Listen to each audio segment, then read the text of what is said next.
Ó Mãe querida Nossa Senhora das Graças, da Medalha Milagrosa, derramai sobre todos os nossos irmãos acamados a vossa graça e a vossa bênção.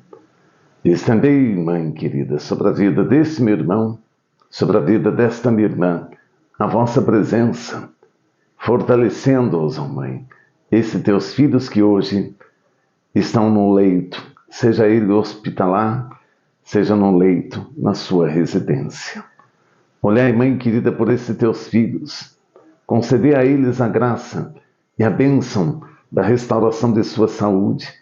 E assim, Mãe, fortalecei aos seus familiares que cuidam, que tratam com todo carinho, paciência e ternura dos seus entes queridos. Amém. Amém.